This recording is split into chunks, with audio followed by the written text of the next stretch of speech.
పెట్టారా?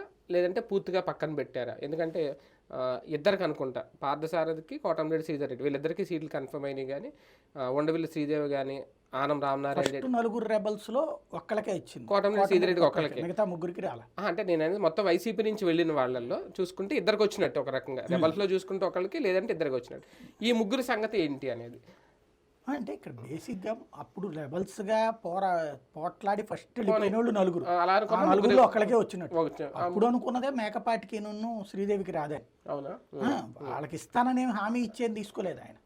వీళ్ళంతటా వీళ్ళే ఇంకా ఆల్టర్నేటివ్ లేదు కాబట్టి జగన్ ఇవ్వని అంటున్నాడు కాబట్టి వాళ్ళతో తిరిగితే తర్వాత ఏ నామినేటెడ్ పోస్ట్ అయినా ఇస్తారనుకున్నారు. అదే ఇక్కడ ఉన్న ఇస్తారుగా.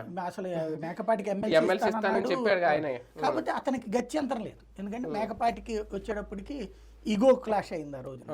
ఆ ఈగో క్లాష్ మూలంగా అతనికి ఒకసారి ఈగో వచ్చిన తర్వాత కంట్రోల్ చేసుకోలేరు.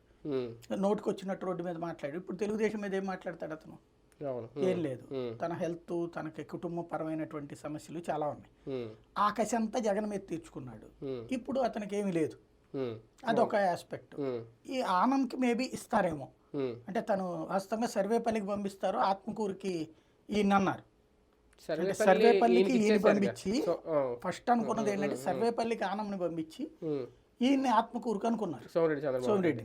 కాకపోతే సోమిరెడ్డి అందుకు ఒప్పుకున్నట్లేరు. ఈ దఫా గ్యారంటీ గెలిచేస్తానని చెప్పి ఉండొచ్చు.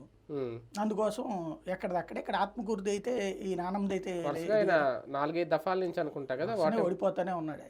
అంటే ఈసారి గెలుపుదేమా అంటే బాబుని సైకిల్ ని చూసి వేసేస్తారా స్థానిక? అంటే జనసేన కూడా జాయిన్ అయింది కదా. జనసేన ప్లస్ ఇంకోటి ఏంటంటే వేమిరెడ్డి. ఇప్పుడు ఫైనాన్షియల్ గా ప్రాబ్లం లేదు, వేమిరెడ్డి ఉన్నాడు కాబట్టి. ఇంకోటి రెడ్డి కమ్యూనిటీ